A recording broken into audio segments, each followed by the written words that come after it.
શ્રી સ્વામિનારાયણાય નમો નમઃ.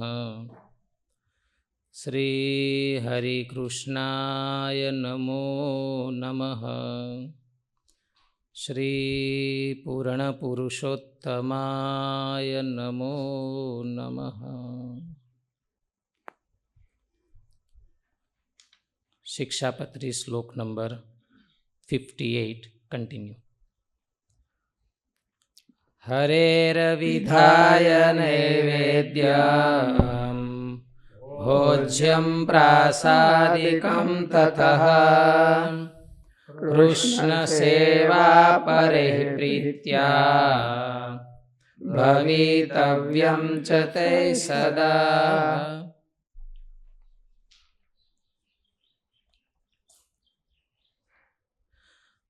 આત્મનિવેદી ભક્તના ધર્મ ભગવાને જ કહ્યા છે. જે મારી ભક્તિ કરવા ચાહતા હોય તેમણે મારી અમૃતમયી કથામાં શ્રદ્ધા રાખવી, નિરંતર ગુણ લીલા અને નામોનું સંકીર્તન કરવું, મારી પૂજામાં અત્યંત નિષ્ઠા રાખવી અને સ્તોત્રોથી મારી સ્તુતિ કરવી, મારી સેવા પૂજામાં પ્રેમ રાખવો, સન્મુખ સાષ્ટાંગ પ્રણામ કરવા, મારા ભક્તોની પૂજા મારા કરતાં પણ વિશેષ કરવી, સમસ્ત પ્રાણીઓમાં મને જ દેખવા, પ્રત્યેક અંગની પ્રવૃત્તિ મારે માટે જ કરવી, વાણીથી મારા જ ગુણ ગાવા, પોતાનું મન મને અર્પણ કરી દેવું અને સર્વ કામનાઓ છોડી દેવી, મારે માટે ધન ભોગ અને પ્રાપ્ત સુખનો પણ ત્યાગ કરવો અને બીજું જે કાંઈ યજ્ઞ દાન હવન જપ વ્રત અને તપ કરવામાં આવે તે બધું મારા માટે જ કરે. હે ઉદ્ધવ, જે મનુષ્ય આ ધર્મોનું પાલન કરે છે અને મને આત્મનિવેદન કરી દે છે તેના હૃદયમાં મારી પ્રેમમયી ભક્તિ ઉદય થાય છે. તે વર્ણન કર્યું એને ભાગવત ધર્મ કહેવાય. ભગવાન મહારાજે વચનામૃતમાં અંત્યના 21માં કીધું કે ભગવાન છે એ ભાગવત ધર્મનું પોષણ કરવા માટે અહીંયા આવે છે. યદા યદા હિ ધર્મસ્ય ગ્લાનિર્ભવતિ ભારત અભ્યુત્થાનમ અધર્મસ્ય તદાત્માનામ સૃજામ્યહમ. એ ભગવાને કીધું કે ધર્મનું સ્થાપન કરવા માટે આવે છે. તો એ કયો ધર્મ? તો મહારાજે કીધું ભાગવત ધર્મ. તો ભાગવત ધર્મ કોને કહેવાય? તો આમાં વર્ણન કર્યું એને કહેવાય સંપૂર્ણ ભગવત પરાયણ થવું, એને ભાગવત ધર્મ કહેવાય. અને ભગવાન એવા ધર્મની પ્રવૃત્તિ કરવા માટે અહીં પૃથ્વી ઉપર આવે છે. ખાલી વર્ણાશ્રમ ધર્મની પ્રવૃત્તિ કરવા માટે નહીં.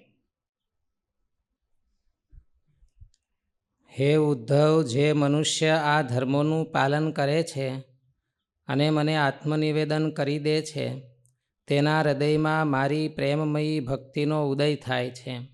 એટલે ભાગવત ધર્મ છે એ ભક્તિને ઉદય કરવાનું સાધન છે.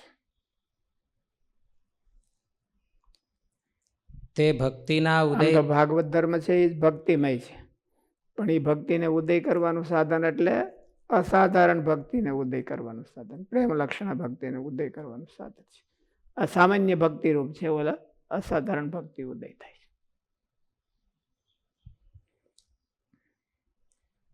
તે ભક્તિના ઉદય થયા પછી તેને બીજું કાંઈ મેળવવાનું બાકી શું રહે છે? હે કૌંતેય, તું જે કાંઈ કર્મ કરે છે, ખા છો, હવન કરી રહ્યો છે, જે દાન આપે છે, તપ કરે છે, તે બધું મને અર્પણ કરી દે. તેનું ફળ પણ ભગવાને જ કહ્યું છે કે જે વખતે મનુષ્ય બધા જ કર્મોનો ત્યાગ કરીને મને આત્મસમર્પણ કરી દે છે તે સમયે તે મારે માટે વિશેષ માનનીય બની જાય છે અને હું તેને અમૃત સ્વરૂપ મોક્ષની પ્રાપ્તિ કરાવું છું અને તે મને પામીને મારું સ્વરૂપ જ થઈ જાય છે. અહીં મારું સ્વરૂપનો અર્થ સ્વાભાવિક નિષ્પાપપણું આદિ 8 ગુણોથી યુક્ત સ્વરૂપાવિર્ભાવ થઈ જાય છે. ગીતામાં પણ કહ્યું છે કે મારા પરાયણ રહેવાવાળો ભક્તજન બધા જ કર્મ મને અર્પણ કરીને મને પરમેશ્વરને જ અનન્ય ભક્તિ યોગથી નિરંતર ચિંતન કરીને ભજે છે. હે અર્જુન, મારા સ્વરૂપમાં ચિત્તને જોડવાવાળા પ્રેમી ભક્તોને હું સત્વરે મૃત્યુ સંસાર સાગરથી ઉદ્ધાર કરું છું. મૂળ શ્લોકમાં સદા આવો શબ્દ મૂક્યો છે. તેનાથી ભવિતવ્યમ જતૈ સદા કૃષ્ણ સેવા પરે પ્રીત્યા ભવિતવ્યમ જતૈ સદા એવો શબ્દ સદા શબ્દ લખ્યો છે. સદા એટલે દા પ્રત્યે છે એ કાલવાચક સર્વકાલ. મૂળ શ્લોકમાં સદા આવો શબ્દ મૂક્યો છે. તેનાથી શ્રીહરિ એમ શીખવે છે કે ભગવાનનું નામ સ્મરણ આદિ એક ક્ષણવાર પણ છોડવું ભૂલવું નહીં. શ્રી ભાગવતમાં તેમજ કહ્યું છે કે હે રાજન, મોટા મોટા દેવતાઓ અને ઋષિ મુનિઓ પણ પોતાના અંતઃકરણને ભગવાન પરાયણ કરવા જેને ખોળતા રહે છે. ભગવાનના આવા ચરણકમળોથી અર્ધો ક્ષણ કે અર્ધી પળ જે છૂટો પડતો નથી, કદાચ તેને ત્રિલોકીના વૈભવ કે રાજલક્ષ્મી મળતા હોય તો તે તેના તરફ પણ ધ્યાન દેતો નથી. આવો પુરુષ જ ભગવદ્ ભક્તોમાં અગ્રગણ્ય ગણાય છે. જેનો સમય ભગવાન શ્રીકૃષ્ણના ગુણગાનમાં અને ગુણ શ્રવણમાં વીતે છે, તે સિવાયના મનુષ્યનું જીવન વ્યર્થ વીતી રહ્યું છે. જે ભગવાન સૂર્ય રોજ ઉદિત અને અસ્ત થઈને તેમના આયુષ્યને હરી લે છે. શ્રીકૃષ્ણ ભગવાનના ચરણકમળનું નિરંતર સ્મરણ કરવાથી બધા અમંગળનો નાશ થાય છે અને સુખ સમૃદ્ધિ વિસ્તરે છે. હે પરીક્ષિત, એટલા માટે જ બધા જ દેશ અને બધા જ સમયમાં સ્થિતિઓમાં પોતાની સંપૂર્ણ શક્તિથી ભગવાન શ્રીહરિનું શ્રવણ, કીર્તન અને સ્મરણ કરવું જોઈએ. શ્રીમદ્ ભગવદ્ ગીતામાં પણ કહ્યું છે કે તેથી તું સમગ્ર સમયમાં મારું સ્મરણ કર તથા યુદ્ધ કર. જે દ્રઢ નિશ્ચયવાળા ભક્તજન મારા નામ અને ગુણોનું સંકીર્તન કરતા થકા મને મેળવવા પ્રયત્નશીલ રહે છે. વિષ્ણુ રહસ્યમાં કહ્યું છે કે જે મુહૂર્ત એટલે 48 મિનિટ કે ક્ષણવાર પણ શ્રી વાસુદેવ ભગવાનને ભૂલી જવાય છે તે જ મોટી હાનિ છે, ભૂલ છે, મોહ છે તથા ભ્રાંતિ છે. પાંચરાત્રમાં વાસુદેવને ભૂલી જવાય છે, આવા વાક્યને બદલે વાસુદેવનું જે ચિંતન નથી થતું, આવું વાક્ય છે. બ્રહ્મ વૈષ્ણવ ચિંતામણીમાં નારદજીએ કહ્યું છે કે હે રાજન, શ્રી વિષ્ણુ ભગવાનનું નામ સંકીર્તન કરવામાં કાંઈ સંશય નથી અને તેમાં કોઈ દેશ સ્થાનનો નિયમ નથી, તેમજ કોઈ સમયનો પણ નિયમ નથી. વારાહ પુરાણમાં પણ કહ્યું છે કે ભૂમિ ઉપર જે મનુષ્ય નારાયણ, અચ્યુત, અનંત, વાસુદેવ આ રીતે જે સતત સંકીર્તન કરતો રહે છે તે મારા ધામને પામે છે. વિષ્ણુ ધર્મોત્તરમાં ક્ષણબંધુના ઉપાખ્યાનમાં પણ કહ્યું છે કે હે લુબ્ધક, ક્ષત્રબંધુ. વિષ્ણુ ધર્મોત્તરમાં ક્ષત્રબંધુના ઉપાખ્યાનમાં પણ કહ્યું છે કે હે લુબ્ધક, ભગવાન શ્રીહરિનું નામ સ્મરણ કરવામાં કોઈ દેશકાળનો નિયમ નથી, તેમજ ઉચ્છિષ્ટ એટલે મોઢું એઠું હોવું, મોઢું એઠું હોય તો ન કરવો, ટોયલેટ ગયા હોય તો ન કરવું, ભગવાનનું નામ અભડાઈ જાય એવું છે જ નહીં કોઈ. એ બધાને ભગવાન પવિત્ર કરે એવું છે. એટલે કોઈ દેશ કાળ, અત્યારે કાળનું કીધું ને કે ભાઈ હાલો સવારનો કાળ છે બ્રહ્મ સમય, બોલો બ્રહ્મ મુહૂર્તનો સમય, એ ઉત્તમ કાળ. પણ ભગવાનનું સ્મરણ કરવા માટે કોઈ અનુત્તમ કાળ છે જ નહીં, બધા ઉત્તમ કાળ છે.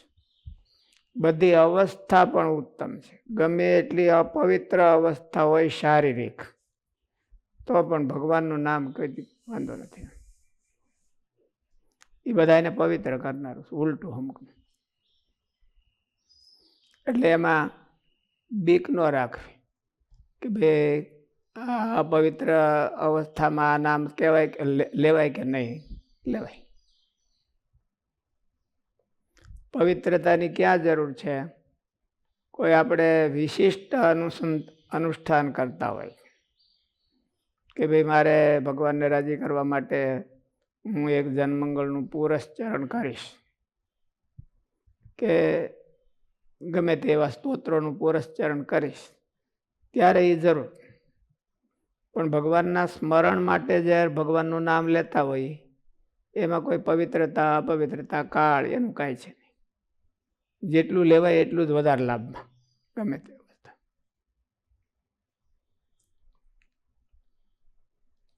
ભગવાન શ્રીહરિનું નામ સ્મરણ કરવામાં કોઈ દેશકાળનો નિયમ નથી, તેમજ ઉચ્છિષ્ટ એટલે મોઢું એઠું હોવું આદિનો પણ કોઈ નિષેધ નથી.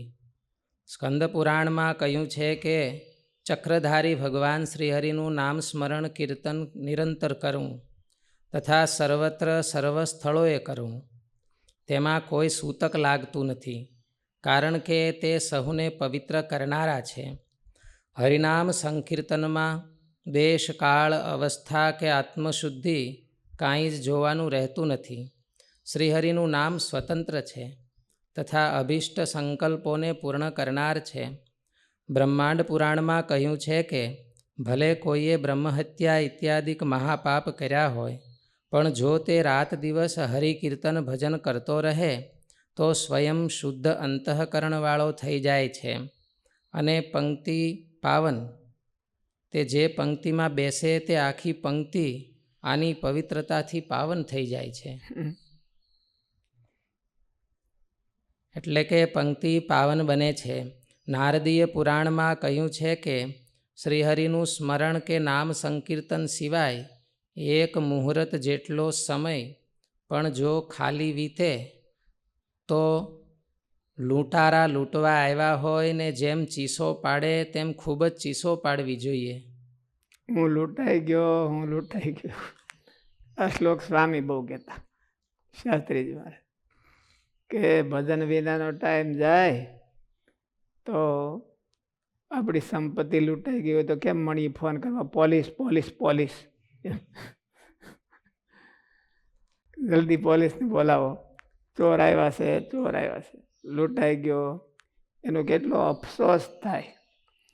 એવી રીતે ભગવાનના ભજન વિનાનો ટાઈમ જાય, ભગવાનની ભક્તિ વિનાનો ટાઈમ વ્યર્થ જીવન જાય તો એવી રાયડું નાખવી જોઈએ. તરત જ ઓલું ડાયલ કરવાનું, પોલીસ પોલીસ પોલીસ. આવો મહિમા કેમ સમજાય? આવો મહિમા કેવી રીતે સમજાય? કરવા મળે એટલે સમજાય. જેથી તેથી જેને કર્યું છે એને સમજાણો છે, ન કરે એને કઈ સીધો સમજાઈ જાય એવું ક્યાંય ભાડ્યું નથી ઇતિહાસમાં. જે શરૂઆત કરે છે એને એક દિવસ એવી સ્થિતિ આવે છે.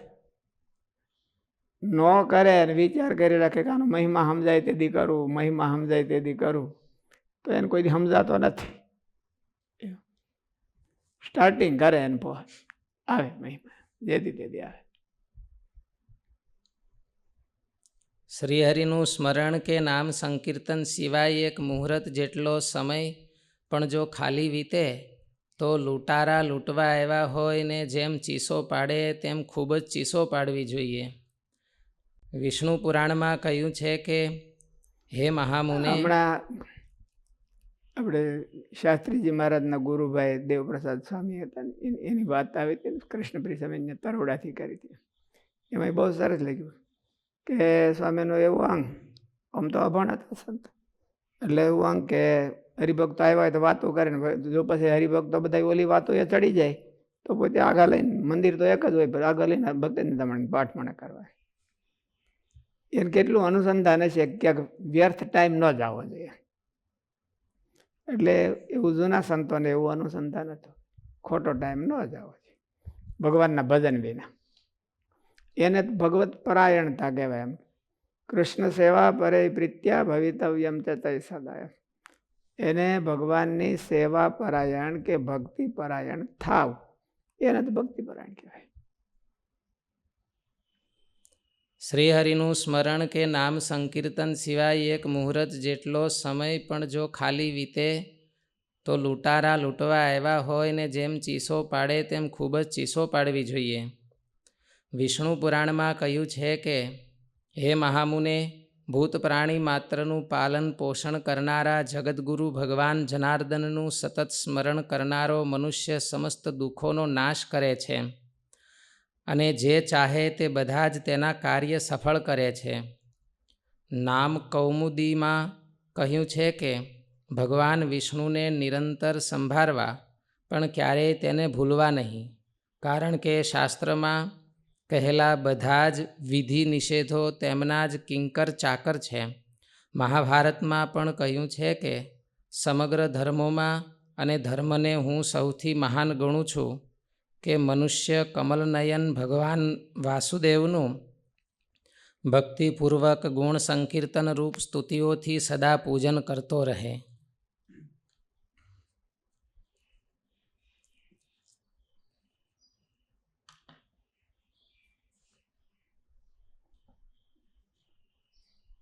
ભાષ્ય.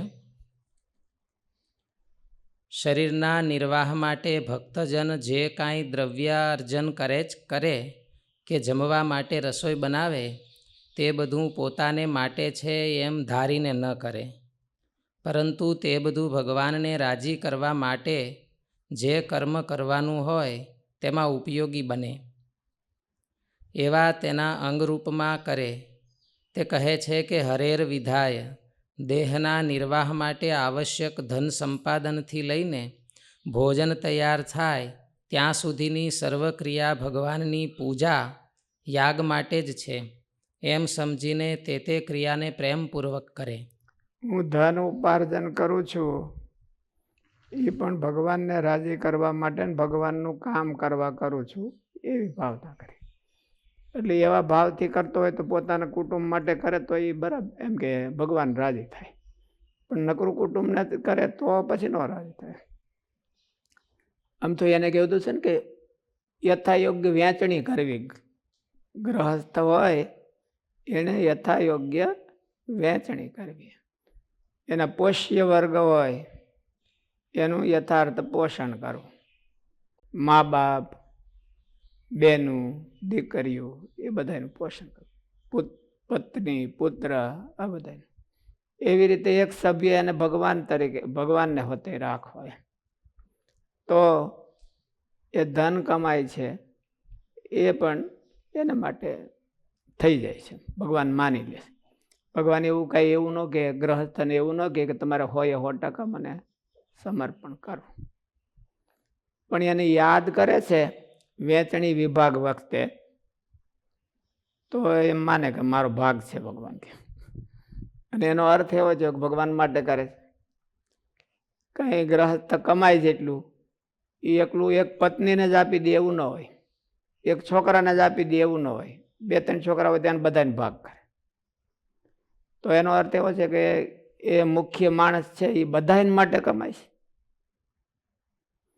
તો ઘરના સભ્ય તરીકે એને ભગવાનને ગણ્યા હોય અને જ્યારે કમાણીની વહેંચણી કરે ત્યારે ભગવાનને યાદ કરે.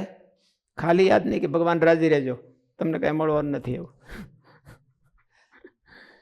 ખાલી યાદ કરે કે ભગવાન તમારો આમાં ભાગ છે, ભલે જે હોય શાસ્ત્રમાં કીધો એ પ્રમાણે, પોતે મનમાં નક્કી કર્યો એ પ્રમાણે કે જે ભાગ છે. તો એનો અર્થ એવો છે કે ભગવાનને એમ થાય કે આ મારા માટે કમાય. ભગવાન વાટ જોઈને બેહે કે આ કમાણી ક્યારે આવે. માણસો પેન્શનની કેમ વાટ જોઈને બેઠા હોય કે અમારું પેન્શન 1 તારીખે આવવાનું છે, એમ ભગવાન હોતે વાટ જોઈને બેહે કે આ ભાગ મારા ભાગમાં આવવાનો છે. એટલે એ ભગવાન માટે જ કમાય છે. ભલે ને થોડુંક કમાય, થોડુંક દેતો હોય તો બધું કમાય છે એ ભગવાન માટે ગણે.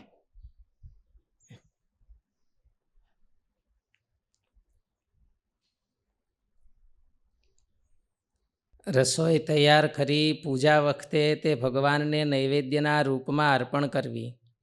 પછી તે પ્રસાદીભૂત નૈવેદ્યને હું ભગવાનને શરણે ગયેલો તેમનો દાસ છું. આ તો ખાલી એક જમવાની વાત કરીએ. કૃષ્ણ સેવા પરે પ્રીત્ય અને બધું આવું કરો. ટોટલ પોતાના જીવનનું ઉપાર્જન હોય, ભોગ હોય, એમાં બધામાં આવી ભાવના કરવાની.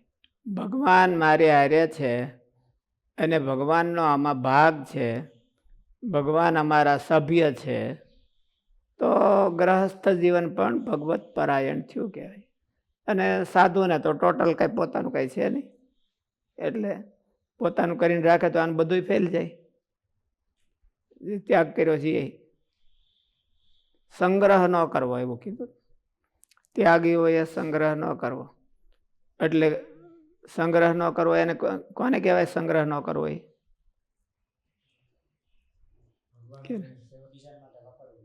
એ સંગ્રહ કોને કહેવાય? એટલે બીજાને માટે વાપરવું એ તો ડિસ્ટ્રીબ્યુશન કહેવાય. સંગ્રહ કોને કર્યો કહેવાય? ત્યાગીએ. પોતાના ગુણ છે, પોતાની સ્કિલ છે, એને હંતાડી ન રાખવી અને ભગવાનના ભક્તોના ઉપયોગમાં આવે એવી રીતે એપ્લાય કરે. ટોટલ બધું એમ ભગવાનના ભગતમાં ઉપયોગમાં આવે. પડ્યું રહે તો એ નકામું અને ન વાપરે તો એ નકામું. ગ્રહસ્થને જેમ ધન, ગ્રહસ્થને ધનમાં શું કીધું કે મરવા ટાણે જેટલું બાકી વધ્યું હોય એટલી કમાનારાની મૂર્ખતા કહેવાય. બીજું શું એમાં?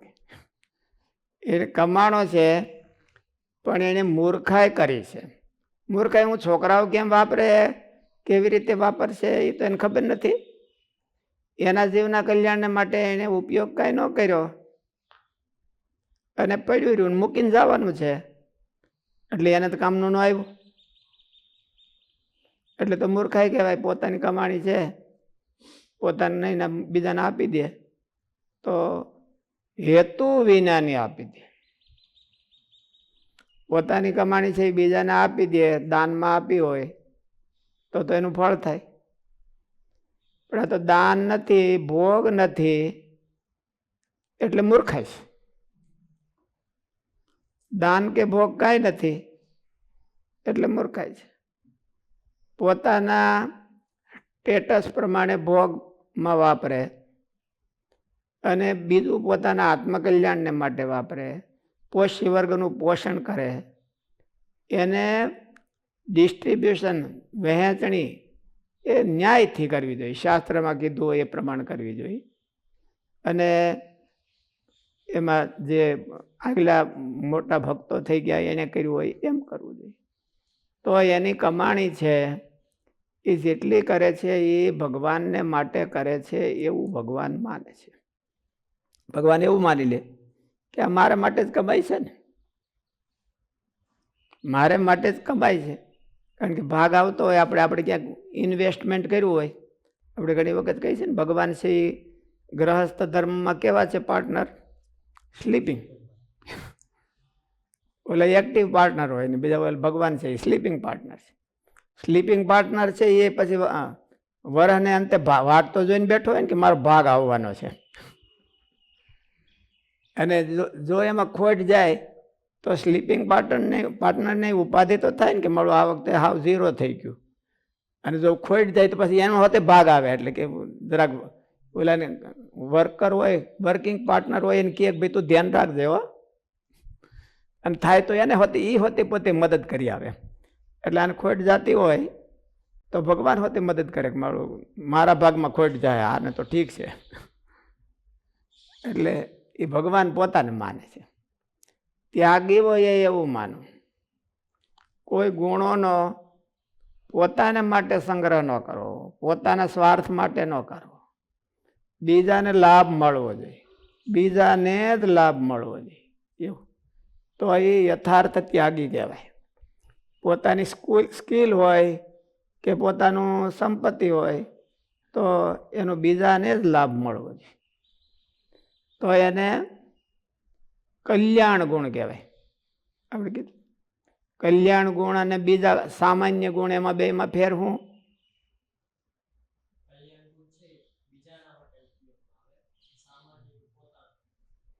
ભગવાનના ભગત માટે ઉપયોગમાં આવે અને સામાન્ય ગુણ છે એ પોતાના બેનિફિટ માટે ઉપયોગમાં આવે, એને સામાન્ય ગુણ કહેવાય. અને ભગવાનના ભક્ત માટે ઉપયોગમાં આવે તો એને કલ્યાણ ગુણ કહેવાય. એટલે ભગવાનના ભક્તના બધા ગુણો છે, સ્કિલ છે, એ કલ્યાણ સ્કિલ થવી જોઈએ, બીજાને ભગવાનના ભક્તને ઉપયોગમાં આવવી છે.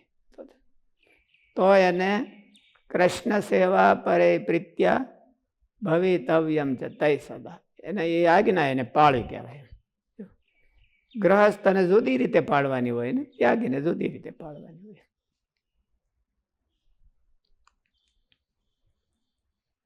રસોઈ તૈયાર કરી પૂજા વખતે તે ભગવાનને નૈવેદ્યના રૂપમાં અર્પણ કરવી.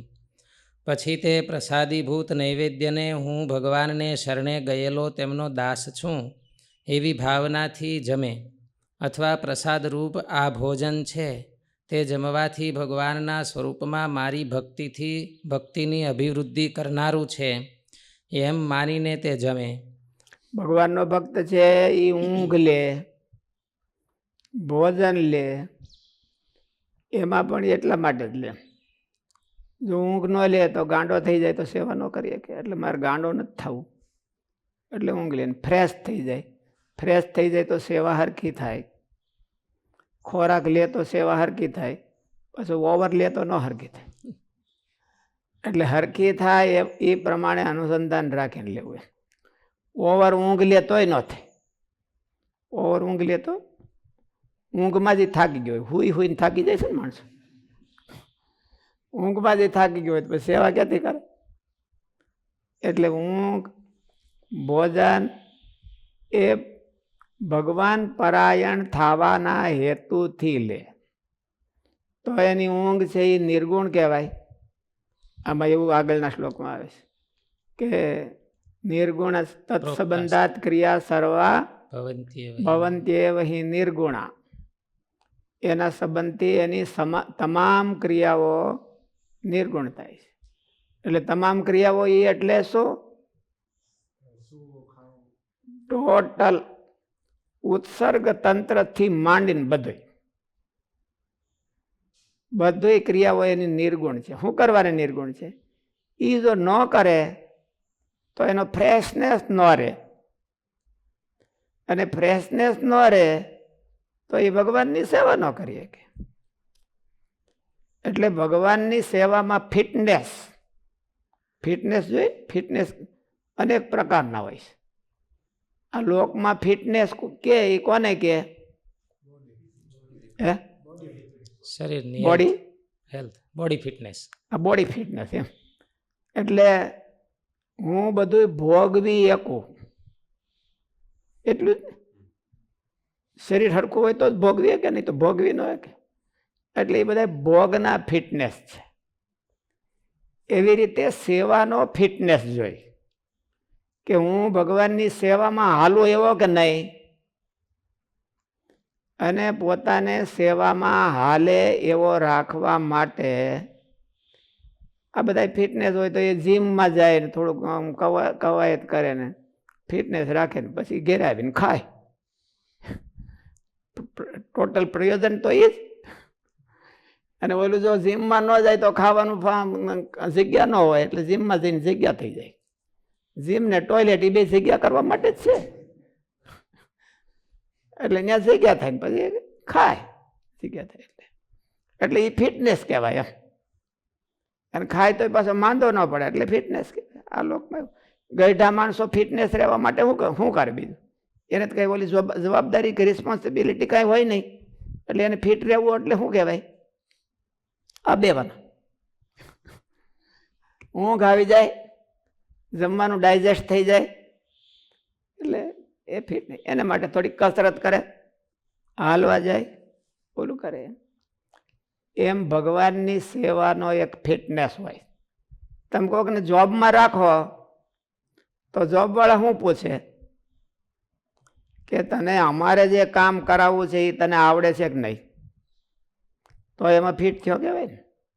તો આપણે શું ફિટનેસ વિચારવો? હું ભગવાનની સેવામાં હાલું એવો છું કે નહીં? મારી ક્વોલિફિકેશન ભગવાનની સેવામાં હાલે એવા છે કે નહીં, મારી સ્કિલ ભગવાનના ઉપયોગમાં આવે છે કે નહીં, તો એણે ફિટનેસ વિચાર્યો કહેવાય. છેલ્લા શ્વાસ સુધી જો બ્રહ્માનંદ સ્વામી, મુક્તાનંદ સ્વામી, ગુણાદિતાનંદ સ્વામી, નિષ્કુળાનંદ સ્વામી બધા છેલ્લા શ્વાસ સુધી ફિટનેસ વિચારતા. ફિટ ભગવાનની સેવામાં છેલ્લો શ્વાસ સેવા કરીને મૂક્યો હોય તો એને ભગવાનની સેવામાં ફિટનેસ આવ્યો કહેવાય. આ લોકનો ફિટનેસ એવો નહીં. એટલે એ ફિટનેસ માટે એને જીમમાં હોતે જવું પડે, કસરત હોતે કરવી પડે. એટલે ફિટનેસ માટે ઊંઘ, ખોરાક એ બધું ફિટનેસ માટે હોય છે. જો ઓલો ખાલી જીમમાં જઈ આવે ને ખાય નહીં તો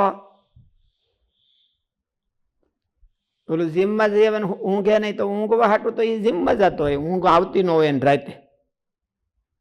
એટલે ઊંઘ જો હરખી થોડી કસરત કરે તો ઊંઘ આવે, મહેનત કરે તો આપણે શું કરવાનું? ઊંઘવું. આપણે શું કરવાનું? ભોજન કરવું.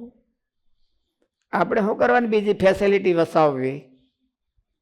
એટલા માટે ભગવાનની સેવામાં ફિટનેસ આવે એટલા માટે તો એને કૃષ્ણ સેવા પરે પ્રીત્યા ભવિતવ્યમ ચિત્તૈ સદા. એને ભોજન આમ કે ભગવાનને નિવેદન કરીને કરવું ફિટનેસ છે એક જાતનો. આવું આવું કરે ત્યારે ભગવાનની સેવામાં એ ફિટ થયો કહેવાય. હવની રીતે તો હવ ફિટ જ છે અને વલખા મારતા જ હોય છે કે હું કોઈ માંદો રહેવા માગે છે એ તરત જ હાજો થવા માગે, હાજો થઈ જાય આપણે. પણ સેવામાં થી અનફિટ થઈ ગયો હોય એ ટ્રાય કરે કે હું પાછો સેવામાં ફિટ થઈ જાઉં. કોઈ માણસ માંદો થઈ ગયો હોય તો ડૉક્ટર પાસે દોડે, જીમમાં દોડે, દવાઓ લે. શું કરવાને? જલ્દી રેગ્યુલર ફિટ થઈ જાઓ. આપણા હાથમાંથી સેવા છૂટી ગઈ હોય તો આપણને મનમાં એવો ભાવ થાય કે હાલો ડૉક્ટર પાસે જઈ અને ફિટ થઈ જાય. એવું નથી થતું. એટલે આપણે ફિટનેસ ભગવાનનો વિચાર્યો જ નથી. આપણી સ્કિલ, આપણા સદગુણ, આપણું બોડી પાવર એ બધું એક એફર્ટ એ ભગવાનની સેવા બારો વયો જાય તો એટલો ફિટનેસ ન કહેવાય. એટલો ફિટનેસ ન કહેવાય ને. એ ફિટ ન થયો, ભગવાનની સેવામાં ફિટ ન થયો એટલો. એટલે આમાં કીધું ને કે એને લૂંટાઈ ગયો એમ બરાડા પાડવા. જો ભગવાનની ભક્તિ ન થઈ અને કોઈ પણ સમય વાંઝ્યો ગયો તો એને રેડું નાખવી જોઈએ. વાંઝ્યો એટલે ભક્તિ વિનાનો, કાંઈ પ્રોડક્શન ન થયું, ફિટનેસ ન આવ્યો કહેવાય. એટલે ફિટનેસ માણસે ફિટનેસ એવો વિચારવો જોઈએ કે હું છેલ્લા શ્વાસ સુધી ભગવાનની સેવામાં હાલું. આપણે ત્યાગીઓનાથી બીજું કાંઈ છે નહીં, દયો પૂતો કઈ. એટલે હું છેલ્લા શ્વાસ સુધી ભગવાનની સેવામાં ફિટ રહું. ફિટ ત્યારે કહેવાય કે એને સંતોષ થવો જોઈએ ને. આપણને સંતોષ થઈ ગયો કે મેં કરી લીધું, હવે મેં ઘણું કરી લીધું. કોઈને ગ્રહસ્થને કે ત્યાગીને કોઈ દી સંતોષ કરવો ન જોઈએ ભગવાનની ભક્તિમાંથી. જેમ કમાણીથી સંતોષ થતો નથી એ તો ભગવાન ના પાડીશ તોય આપણને થતો નથી, એમ ભગવાનની ભક્તિથી ક્યારેય સંતોષ થવો ન જોઈએ. વધારે ફિટનેસ આવવો જોઈએ. આપણે ક્યાંક અમુક કાર્યમાં ફિટ ન હોય ને અમુક કાર્યમાં ફિટ હોય. આપણને રસોડું ન આવડતું હોય ને ભંડારમાં જઈએ તો ફિટ ન થાય. એમ આપણે ભગવાનની અમુક સેવામાં ફિટ ન થતા હોય તો આખી જિંદગીમાં ટ્રાય કરવાની ફિટ થાય, વધારેમાં વધારે સેવામાં ફિટ થાય, ભગવાનને ફિટ થાય તો ફિટનેસ આવ્યો કે. ફિટનેસ પછી આગળ શું હોય? વેલનેસ. વેલનેસ પછી હેપીનેસ. એટલે ફિટ થઈ ગયા પછી વેલનેસ ટ્રાય કરવી. એમ વેલનેસ કોને કહે? હે કામ ગાડું કામ ચલાવે એવું હોય તો ફિટનેસ કહેવાય. હાલે એવું ગાડું થઈ જાય તો ફિટનેસ કહેવાય. પણ આમ બરાબર હે આમ મોજ આવી જાય તો વેલનેસ કહેવાય. એટલે વેલનેસ આપણને ન આવવો જોઈએ, ભગવાનને આવવો જોઈએ. કે ભગવાનને એમ કહે કે ના બરાબર આ તો ભગવાન ખુશ થઈ જાય કે હા તે કર્યું એ બરાબર. એમ તો આપણામાં વેલનેસ થયો.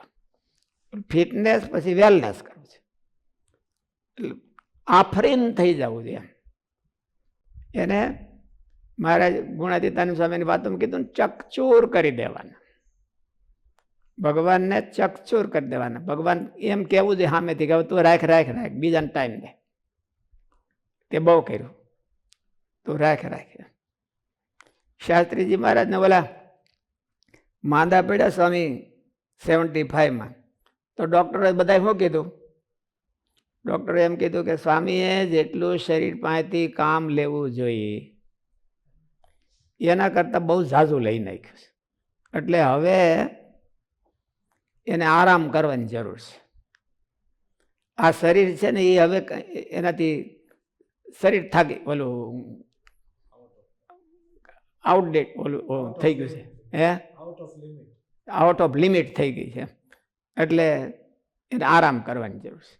અને સ્વામી આરામ કર્યો એટલે તરત જ હાજર થઈ ગયા. આરામ કર્યો એટલે તરત જ હાજર ફ્રેશ થઈ ગયા પાછા. એટલે એટલું કામ લીધું, એટલું કામ લીધું, અંતઃકરણ પાસેથી હોતે કે એ બધા એટલા બધા કીચુડ કીચુડ માંડ્યા કરવા અને પીડા ઊભા કરવા માંડ્યા. એટલે એને કહેવાય વેલનેસ. એ તો ડૉક્ટરોએ કીધું કે હવે તમે બસ કરો, પણ મહારાજે હોતે કીધું હોય, મહારાજે ડૉક્ટરમાં થઈને પ્રવેશ કરીને કીધું હોય કે હવે આને રોકવા છે તો કેમ રોકવા એમ. એટલે ડૉક્ટર થ્રુ કીધું કે હવે એને કહેવાય વેલનેસ. અને આફરીન થઈ જાય એની ઉપર, ચકચોર થઈ જાય તો એને કહેવાય હેપીનેસ. હેપી થઈ ગયા ભગવાને.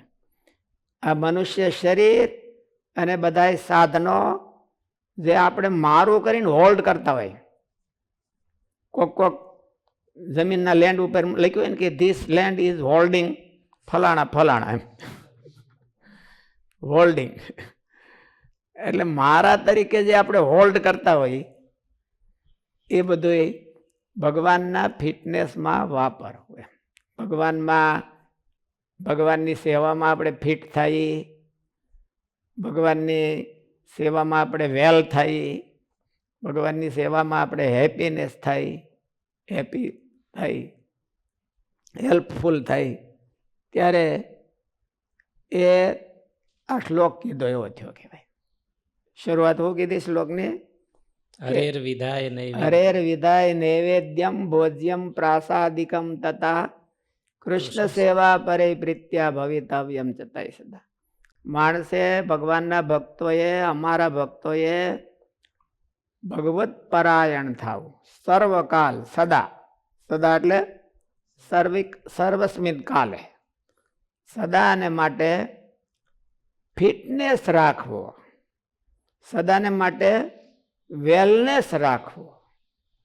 ક્યારેય ભગવાનની એવી ઈચ્છા થાય તો કે પણ મને અત્યારે મૂડ નથી, એવું ન થવું જોઈએ. વેલ કીધું નથી કે ભગવાને કર્યું, તો પછી એમાંથી બહુ ફિટનેસ થાય તો વેલનેસ આવે, અને બહુ વેલનેસ થાય તો હેપીનેસ આવે.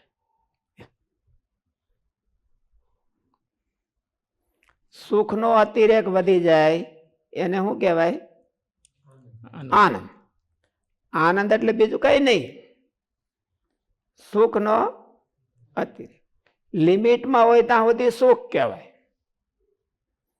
અને લિમિટ બારું વધારે જરૂર કરતા વધારે થઈ જાય છે તો આપણે ઘણી વખત તબિયત એવી થઈ ગઈ હોય ને કે જરૂર કરતા બહુ સારી થઈ ગઈ હોય, એટલે એને જરૂર કરતા વધી જાય અને વેલનેસ કહેવાય. એટલે ભગવાન માગે એના કરતાં પણ વધારે ફિટ થઈ ગયા હોય આપણે સેવામાં, ત્યારે આપણે વેલનેસ કેળવો કહેવાય, ડેવલપ કર્યો કહેવાય. અને એના કરતાં પણ ભગવાન એમ કહી દે કે બસ બસ હવે તો હેપીનેસ કેળવો કહેવાય. એટલે ભોજ્યમ પ્રાસાદિકમ તથા કૃષ્ણ સેવા પરે પ્રીત્યા ભવિતવ્યમ ચતાઈ સદા. ભગવાનની સેવામાં ફિટનેસ, વેલનેસ, હેપીનેસ કેળવો, ત્યારે એને ભગવત પરાયણ થયા કહેવાય. કૃષ્ણ સેવા પરેહિ પ્રીત્યા ભવિતવ્યમ ચતાઈ સદા. સદાને માટે, સર્વસ્મિન કાળ. આપણી ઊંઘ છે એ પણ ભગવાનની સેવામાં ફિટનેસ વાળી હોવી જોઈએ. હે તકનો ઊંઘે રાખીએ કે હાવ ઊંઘીએ નહીં તો ફિટનેસ ન કહેવાય. માણસો જાજી ઊંઘ તો એને હાવ ન આવતી હોય એના માટે હોય ને. જાજી ઊંઘ આવતી હોય તો એમ ઓલું ડૉક્ટરમાં જાય કે સાહેબ મને વધારે ઊંઘ આવે છે. આપણે બાલસામી છે એને બહુ ઊંઘ આવતી, પછી નાદપરા સાહેબ પાસે લઈ ગયા હતા, એટલે એને ઊંઘ ઓછી કરતી હતી. એને કોઈ ઉઠાડી જ ન શકે. અહીં હોતે આવ્યા હતા ને, આપણે હાથ જોડીને કીધું કે હવે તમે લઈ જાઓ અહીંથી. એટલે એને કોઈ ઉઠાડી જ ન શકે સવારે હોતે. એટલે એને વધારે ઊંઘ આવી હતી. તે સાહેબની પાસે લઈ ગયા, સાહેબે ઊંઘ ઓછી કરી દીધી. અટાણે જો એકદમ રેગ્યુલર થઈ ગયા. એટલે વધારે ઊંઘ હોય તો એ ફિટનેસમાં ડેમેજ કરે છે, તો વેલનેસને તો ડેમેજ કરે. વધારે ઊંઘ, વધારે આહાર, એમ ઓછી ઊંઘ અને આહાર તો કોઈ ઓછો રાખે નહીં, પણ પાચન ન થાય, ડાયજેસ્ટ ન થાય એનો વાંધો હોય. આહાર કંઈ કોઈ ઓછો તો રાખે નહીં, પણ હવે નાખીને પછી ડાયજેસ્ટ ન થાય એનો વાંધો હોય, એટલે એ ઓછો આહાર કહેવાય. એટલે એ ફિટનેસમાંથી ગડબડ થઈ કહેવાય. એમ આપણી ઊંઘ છે એ ભગવાનની સેવામાં ફિટનેસને ગડબડ નથી કરી નાખતી ને, આપણો આહાર છે એ ભગવાનના ફિટનેસમાં ગડબડ કરી નાખતો નથી ને, તો એ કૃષ્ણ સેવા પરે પ્રીત્ય ભગવત પરાયણ થઈ શકે. નહીં તો ભગવત પરાયણ ન થાય, પોતા પરાયણ થઈ શકે. હવે પોતા પરાયણ તો છે.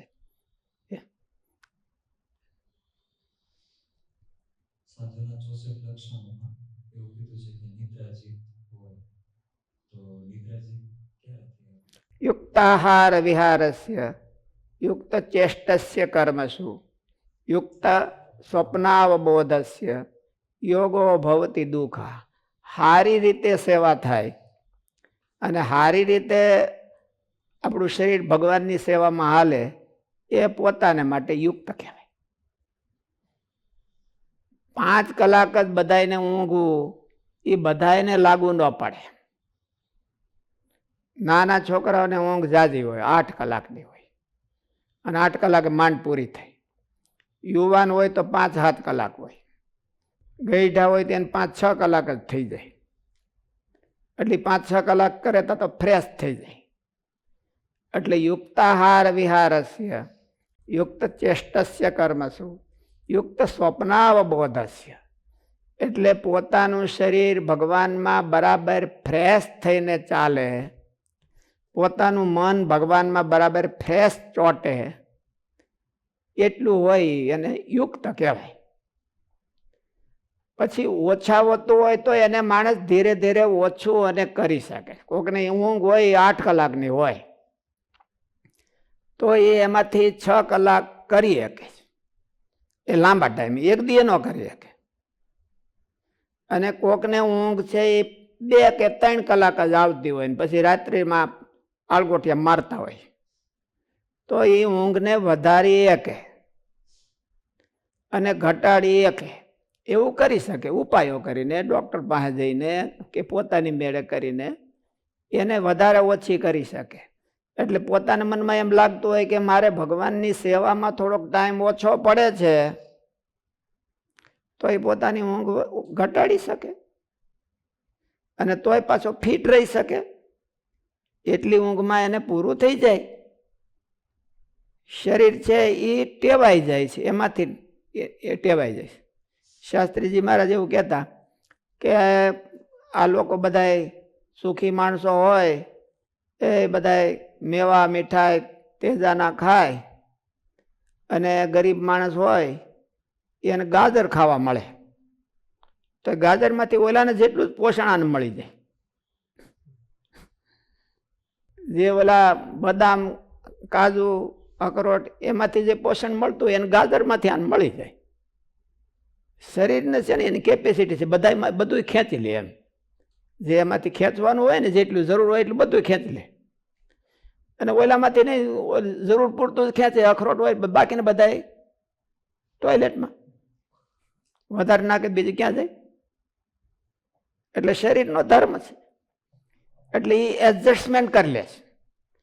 કોઈકના માણસને પોતાને એમ થાય કે મારો ખોરાક વધારે છે અને મને ફિટ નથી, તો એ ઓછો કરી શકે, પણ એક દી ન કરી શકે. કોઈકને એમ થાય કે મારે ઊંઘ વધારે છે તો એને ઓછી કરી શકે, પણ એક દી ન કરી શકે. એટલે યુક્ત સ્વપ્નાવબોધસ્ય યોગો ભવતી દુઃખા. એને આપણે તો યુક્ત એને જ કહેવાય કે 24 કલાક આપણે ભગવાનની સેવા કરી તો આપણે થાકીએ નહીં, આપણું મન થાકે નહીં. ક્યારે ભક્તિ કરતા ક્યારે કંટાળો ન આવે, ભગવાનની સેવા કરતા ક્યારે થાકીએ નહીં અને કંટાળો ન આવે. કંટાળો ન આવે એ અંતઃકરણનો ફિટનેસ છે, અને થાકીએ નહીં એ શરીરનો ફિટનેસ છે. કંટાળો છે એ અંતઃકરણની પ્રોડક્ટ છે, અને થાક છે એ ફિઝિકલ પ્રોડક્ટ છે. એટલે થાકી જ નહીં આપણે તો એને શરીર ફિટ થયું કહેવાય. કંટાળો આવે તો શરીર ઘણી વખત ફિટ હોય ને ઓલું મન આપણું કામ ન કરે, મને બીજા આટા મારે પણ માળા ન ફેરવે, શું થાય? તો એ અંતઃકરણ ફિટ નથી એનું. એટલે અંતઃકરણનો ફિટનેસ છે એને ભગવાનની ભક્તિમાં, આમાં ભગવત પરાયણ થવામાં ક્યારેય કંટાળો ન આવે, આનંદ આવે, મજા આવે. જેમ જેમ કરતો જાય વધારે મજા આવે. તો એ અંતઃકરણથી ફિટ થયો કહેવાય. આપણે સમયના આધારે એક્ટિવિટી કે સેવા બદલી તેથી કંટાળો આવવાનો હોય એ ન આવે. માનો કે એક ધારી એક સેવા કરતા હોય ને આપણને ખબર છે કે આ સમયે હજી કન્ટિન્યુ થાય તો પછી તો કંટાળા જેવું થાય અને આપણે બદલી નાખીએ, તો એ વીકનેસ છે કે ફિટનેસ? અંતઃકરણનો વીકનેસ છે, પણ મહારાજે એને કીધું કે એનાથી ઊભું નહીં રહી જવું. ગુણાતીતાનંદ સ્વામીને બધાએ મહારાજે એવું કીધું કે ફરતી ખરતી ભક્તિ કરવી. એક ભક્તિમાં કંટાળો આવે તો બીજી ભક્તિ કરવી. એનો માર્ગ કાઢ્યો કહેવાય, મેનેજ કર્યું કહેવાય. એ આપણા કંટાળાને આપણે મેનેજ કર્યો કહેવાય. રિયલ ફિટનેસ તો એ કહેવાય કે થાકે જ નહીં, એક હોય તોય થાકે નહીં, એને ફિટનેસ આવ્યો કહેવાય. કારણ કે ભગવાનની ભક્તિ એવી છે કે એમાં ધરવ થવો જ ન જોઈએ. એક હાથમાં આવ્યું તો એકે. માણસને પોતાનો જે ફેવરાઇટ સબ્જેક્ટ આવી ગયો હોય તો ક્યાં થાકે છે? એમાં ગમે એટલું ઓવર ટાઈમ જાય તો થાકતો નથી. એટલે એનો અર્થ એવો છે કે એને રસ છે. એટલે જો ઓલો તો એને આપણે રસ્તો કાઢ્યો કહેવાય, આપણા કંટાળાનો નિભાવ કર્યો કહેવાય કે આપણે, અને ભક્તિનો પણ નિભાવ કર્યો કહેવાય. ભક્તિ ચાલુ રહી કહેવાય, એમાં કંઈ વાંધો નહીં, એ ખોટું છે એવું નહીં, એવું કરાય. એક ક્રિયામાં કંટાળો આવતો, એક પ્રકારની ભક્તિમાં કંટાળો આવતો હોય તો બીજી ભક્તિ આપણે સેકન્ડ ચોઇસની હોય એ કરવાની. સેકન્ડની ચોઇસની હોય ને એમાંય કંટાળો આવે ત્યારે થર્ડ ચોઇસની કરવાની. પહેલાં ફર્સ્ટ ચોઇસની જેટલું ધરવો ધરવું કરી લેવાનું, અને પછી એવી રીતે ચોઇસનું કરવાનું. એમાં કાંઈ વાંધો ન કહેવાય, પણ એ વીકનેસ કહેવાય, ફિટનેસ ન કહેવાય. ફિટનેસ તો એને કહેવાય કે થાકે જ નહીં. નાનજી ભગત હતા ને, એ 30 દિવસના ઉપવાસ કરતા. ગઢડામાં પરોળિયા હતા, પાર્ષદ હતા ગોપીનાથ મહારાજ. પછી થોડોક ટાઈમ સ્વામીને યારે બહુ એને હેત હતો એટલે 30 દિવસના ઉપવાસ કરે એ કરે. અને પછી રાત્રે મોટો ઘોડો હોય એની ઉપર બેહે વતનામૃત લઈને વાંચે. ઊંઘ ન આવે ને જોલું ન આવે. જોલું આવે તો ગોતો કઈને હેઠા પડે. એને રાત્રે કોઈ દી ઊંઘ ન આવે. વતનામૃત વાંચતા હોય તેને કોઈ દી ઊંઘ જ ન આવે. એટલે એ થાકે નહીં. આપણે મૂળજી ભગત હતા ગુંદાસરા વાળા, તો એને એવું હતું માંદા હતા ને કોઈક આમ કે ટેમ્પરેચર રહેતું સતત એને. એટલે કોઈક આ હરિભગત આવે ને જુવાની હરિભગત, એમને ભગત પ્રત્યે બહુ રિસ્પેક્ટ હતો. એટલે આવે તો કે આ વાંચ, ભક્ત ચિંતામણીનું પ્રકરણ વંચાવે અથવા તો વતનામૃત વંચાવે, એટલે કે વાંચ. અને એ વાંચે ને પહેલાં વાંચવાનું શરૂ કરે ને એને પહેલાં કે જો મારું આમ મારો હાથ જો મને કેટલો તાવ છે. અને પછી 1-8 કલાક વાંચે તો ટેમ્પરેચર ઉતરી ગયું હોય. એ તો અદ્ભુતતા કેટલી કહેવાય. એટલે એ અદ્ભુતતાનું કારણ એનો રસ છે.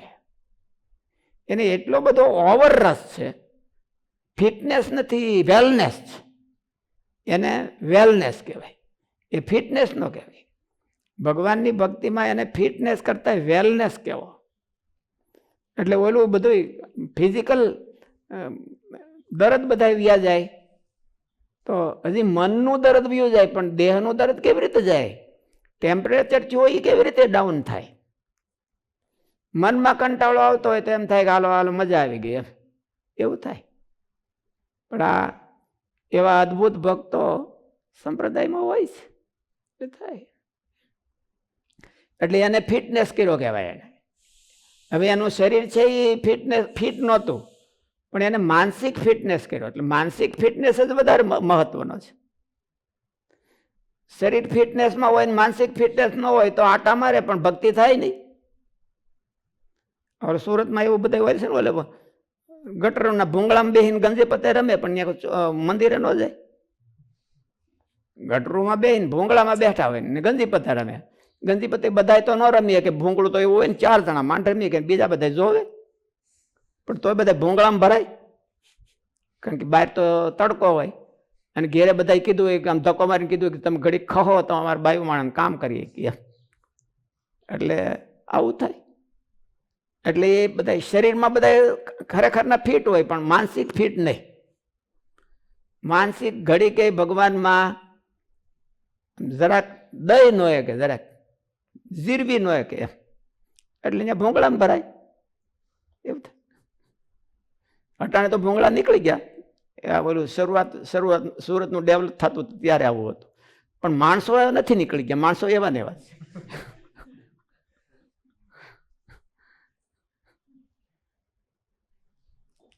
શાસ્ત્રીજી મહારાજે 21 દિવસનો ઉત્સવ કર્યો તો સ્વામી 9 દિવસ સુધી નિદ્રા નહોતી લીધી. તો એ રસ કહેવાય એને. નિર્ણયથી થાય કે ના રે ના, સ્વામી કઈ એવો નિર્ણય નહોતો કર્યો કે મારે ઊંઘ ન લેવી. એવો નિર્ણય નહોતો કર્યો કઈ. એટલો એ કાર્યમાં એટલા બધા ઓતપ્રોત થઈ ગયા હતા તો ઊંઘ એને યાદ નહોતી આવતી. કાર્યમાં એટલા બધા ઓતપ્રોત થઈ ગયા. અને રસ આપણે ઓતપ્રોત થઈ જાય તો આપણે કંટાળી જાય, કારણ કે રસ ન હોય. રસનો અભાવ એનું નામ જ કંટાળો કહેવાય. અને એનું નામ માનસિક અનફિટનેસ. એ ફિટનેસ ન કહેવાય. અને ઓવર થાય તો કંટાળો નહીં, એનું નામ વેલનેસ કહેવાય. ઓવર થાય તો અંતઃકરણની ફિટનેસ એ હે અંતઃકરણની ફિટનેસ સમજણે આવે છે કે પ્રેક્ટિસ? મહિમાથી. મહિમા રસ. મહિમા ન હોય તો એ રસ હોય તો આવે. એની માં હોય કે દાદા હોય, એ નાનો એકનો એક છોકરો હોય, એને છોકરો ગમે એટલા નખરા કરે ઓલા કરે તો આ કંટાળે. એમાં એ નવીન નવીન ભવિષ્ય દેખાતો જાય કે આ નખરો કર્યો એટલે ભવિષ્યમાં એ આવો થાય, અને આવો નખરો કર્યો તો એ ભવિષ્યમાં આવો થાય, આ એન્જિનિયર થાય, અને ઓલો નખરો કર્યો તો ડોક્ટર થાય. એને એક એક નખરે એક એક ભવિષ્ય દેખાતું જાય. એને કંટાળો ન આવે, કારણ કે એને હેત છે, એને રસ છે અને હેત છે. એટલે આપણને થોડુંક આ નખરો કર્યો તો આપણે આ ભક્તિ કરીએ તો આપણે ભવિષ્યમાં આવા થઈ, અને આ ભક્તિ કરી તો ભગવત ભવિષ્યમાં આવા થાય એવું આપણને દેખાતું નથી ને એમાં રહે નથી આવું થવામાં. આપણને એવું રસ નથી કે કોઈ આપણને આવી ભક્તિ કરી તો આવી સ્થિતિ આવે, આવી ભક્તિ કરી તો મૂળજી ભગત જેવા થાય, અને આવી ભક્તિ કરી તો શાસ્ત્રીજી મહારાજ જેવા થાય કે એવું આપણને એમાં રસ નથી ને, એટલે આપણને મહિમા નથી ને રસ નથી, એટલે એવું નથી. મહિમા કે રસ બેમાંથી એક હોય તો એવું આવે, કાં રસ જોઈને કાં મહિમા જોઈ તો આવે.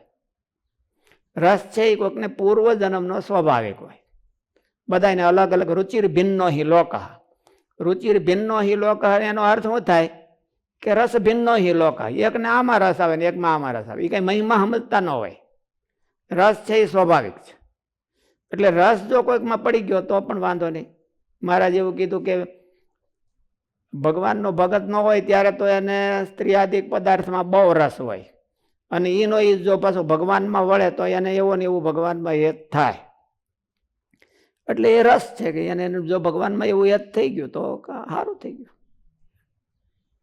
પણ અનાદિના જીવ એવા નથી, એવું મહારાજ પાછું કીધું, ડેવલપ થાય છે. ફિટનેસ ન હોય એટલે સ્ટાર્ટિંગ ક્યાંથી? ફિટનેસ હોય નહીં તો સ્ટાર્ટિંગ ક્યાંથી કરવાનું? કસરતથી. એક્સરસાઇઝ છે એ ફિટનેસનું સાધન છે. જેમ ફિઝિકલ ફિટનેસનું સાધન કસરત છે, એમાં આનું કસરત કહેવાય. એક્સરસાઇઝ કરે કે આજે ભાઈ હાલો આજે આટલી ભક્તિ કરી તો કાલ થોડીક વધારી. ફિટનેસ વાળા કંઈ પહેલેથી 100 દંડ ન પીલે, અને ઓલું લિફ્ટિંગ કરે એ 500 કિલોનું પહેલેથી લિફ્ટિંગ ન કરે. પહેલાં તો 50 કિલોનું લિફ્ટિંગ કરે, 20 કિલોનું લિફ્ટિંગ કરે, પછી 50 કિલોનું જાય, પછી 100 કિલો પોગે, એટલે એ પછી ફિટ થતો જાય. લિફ્ટિંગમાં ખબર પડે કે ન પડે? એટલે આપણે કેટલી ભક્તિને લિફ્ટિંગ કરીએ કે ને ભગવાનને રાજી કરવા માટે કેટલી જવાબદારીને લિફ્ટિંગ કરીએ કે, તો આજે થોડીક વધારે કરી તો કાલ થોડીક વધારવી. ફિટનેસ લાવવો હોય તો એને લિફ્ટિંગ કરવું જોઈએ. એટલે એ લિફ્ટિંગ જેમ જેમ કરતો જાય એમ વધારતો જાય.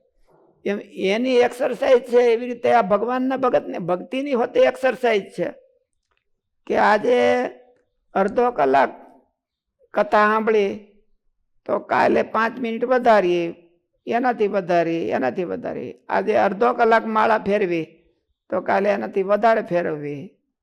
આજે આટલું કર્યું તો કાલે એનાથી વધારે કરી. એ એક્સરસાઇઝ છે, અને એક્સરસાઇઝ છે એટલે લિફ્ટિંગ ને ઓલું બધું વોકિંગ ને જે મને ઘૂમડવા શરીરને, એટલે મને ઓલું ફિટનેસ આવવા. જીમમાં જઈને તો ઘૂમડવાનું જ હોય. આપણે જીમમાં ક્યાં જવાનું છે? આને મળી ઘૂમડવા ભક્તિમાં તો ફિટનેસ મને આવવા. રસોઈ તૈયાર કરી પૂજા વખતે તે ભગવાનને આગળ કથામાં આવ્યું હતું કે કોઈ પણ વાતનો અતિરેક કરે છે તો એની પાછળ પ્રેસ્ટેજનું એને ઇન્ટેન્શન હોય છે, પ્રસિદ્ધિનો. તો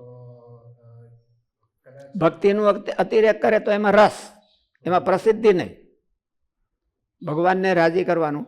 જો ડ્રામા કરે તો પ્રસિદ્ધિમાં હોય, પણ જો સ્વાભાવિક એ રસથી કરતો હોય તો એમાં પ્રસિદ્ધિ. ભક્તિમાં જ એક અતિરેક કરવાની મના કીધી નથી, ઉલટી પ્રેરણા કીધી છે કે એમાં અતિરેક કરો.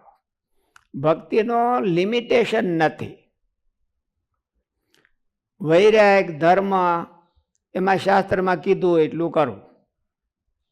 વૈરાગની લિમિટેશન હું આ જગતમાંથી છૂટવું, એટલે પછી વૈરાગની લિમિટેશન આવી ગઈ. જ્ઞાનનો અતિરેક હો તો ભગવાનમાં જોડાઈ જાવ.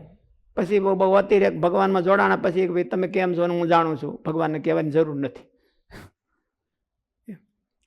ભક્તિનો અતિરેક એ અતિરેક ગણાતો નથી.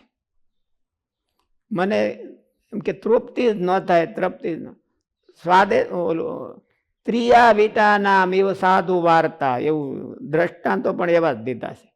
લંપટ જીવ સ્ત્રીથી ધરાતો નથી, એવી રીતે ભગવાનનો ભગત ભક્તિથી ધરાતો ને ત્રિયાવિટા નામ ઇવ સાધુ વાર્તા એવું દ્રષ્ટાંત જ એવું દીધું કે આવી ભક્તિ કરવી એમ. આવી ભક્તિ એને કોઈથી ધરવ થાય નહીં, એની વાતથી ધરવ ન થાય, એના યોગથી ધરવ ન થાય, કોઈ પણ વસ્તુથી એના ધરવ ન થાય. એવી રીતે ભગવાનની ભક્તિમાં ધરવ ન થવો જોઈએ. સંતોષ છે એ ભક્તિનું કલંક છે, એ આગળ ન જાય. જેમ ગ્રેટનો એનિમી કોણ? ગુડ. ગ્રેટ થવું હોય એને ગુડમાં બેઠું ન રહેવું. એવી રીતે જેને ભક્તિમાં ફિટનેસ મેળવવો એને ભક્તિમાં ક્યારે સંતોષ માનવો નહીં કે મેં ઘણું કરી નાખ્યું, બીજાએ ક્યાં કર્યું છે. સંતોષ ત્યારે જ થાય છે કે બીજાની સામું જોવે ત્યારે. ભગવાનની સામું જોવે તો ન થાય. ભગવાનની સામું જોવે તો તેને એમ થાય કે હજી કાંઈ કરી નાખવાનું, કાંઈ કર્યું નથી એમ. એવું એને ભગવાનની સામું જોવે તો થાય. બીજાની સામું જોવે ઓલો કાંઈ નથી કરતો, ઓલો કાંઈ નથી કરતો, ઓલો 5:30 ઉઠે તો હું શું કરવાના ઉઠું 5 વાગે. એવું. રસોઈ તૈયાર કરી કેટલું છે? રસોઈ તૈયાર કરી પૂજા વખતે તે ભગવાનને નૈવેદ્યના રૂપમાં અર્પણ કરવી. પછી તે પ્રસાદીભૂત નૈવેદ્યને હું ભગવાનને શરણે ગયેલો તેમનો દાસ છું એવી ભાવનાથી જમે. અથવા પ્રસાદરૂપ આ ભોજન છે તે જમવાથી ભગવાનના સ્વરૂપમાં મારી ભક્તિની અભિવૃદ્ધિ કરનારું છે એમ માનીને તે જમે. તો ઉપર કયા પ્રમાણેની દ્રવ્યાર્જન ભોજનાદિ બધી ક્રિયાઓને ભગવાનને અર્થે થતી ક્રિયાઓની અંતર્ગત ગણવી. એટલે આ ક્રમથી ભોજનાદિક છે એ તો ઓલો કે ઓલો બીજો કોઈ માર્ગનો એને શું કે સંસ્કૃતમાં અગત્ય. અગત્ય બીજી કોઈ રસ્તો જ નથી એનો તો કોઈ. એટલે ભોજન ઉત્સર્ગ તંત્ર એ તો અગત્ય એમાં થાય છે. અને એ પણ શરીરને ફ્રેશ ને ભક્તિને ફ્રેશ રાખવા માટે થાય છે. એટલે સર્વકાળ કહેવાય ભગવાન. કૃષ્ણ ઓલું ભગવત પરાયણ થતા હોય એ બધું. ઉપર કયા પ્રમાણેની બાકીનો સમય છે એ બધો ભગવાનને ફાળવે. એટલે ભગવાન પછી ઓલાનો માઇનસ નથી કરતો. તું ટોયલેટ ગયો તો 15 મિનિટ બગાડી એ માઇનસ કરી નાખું છું. એ હોતે ગણ લે, ભક્તિમાં ગણ લે. ટોયલેટ ગયો તો એ હોતે, કારણ કે ટોયલેટ જઈને હરખું શરીર કરીને ભક્તિ કરવાનો છે એવું આપણો નિર્ણય હોવો જોઈએ, ભગવાનને ખબર હોવી જોઈએ. પણ આ ટોયલેટ જઈને પછી બધી આટા મારવાનો છે તો ન. એટલે ખાવું પીવું બધું ભગવાન ભક્તિમાં સદા કીધું ને. કૃષ્ણ સેવા પરે પિત્યા ભવિતવ્યમ છે તય સદા. 24 કલાકમાંથી એક પણ મિનિટ માઇનસ નહીં. તો એ કેવી રીતે થાય? પણ ભગવાન એને માઇનસ કરતા નથી. જે કરવાની જરૂર કરી શક્યતા છે એટલી કરી નાખે એટલે ભગવાન ઓલી બધી એને એક્સ્ટ્રા બોનસ આપી દે કે હોતે તે ભક્તિ કરીએ. પૂરું થઈ ગયું. આ બધી ક્રિયાઓને ભગવાનને અર્થે થતી ક્રિયાઓની અંતર્ગત ગણવી. એટલે આ ક્રમથી બધી જ ઇન્દ્રિયોને ભગવાન સંબંધી ક્રિયાઓમાં જ જોડી દેવી. એમ કહેવા માટે કહે છે કે તે આત્મનિવેદી ભક્તોએ હંમેશા પ્રેમથી શ્રી કૃષ્ણ ભગવાનની સેવામાં તત્પર રહેવું. સહજાનંદ સ્વામી મહારાજની જય.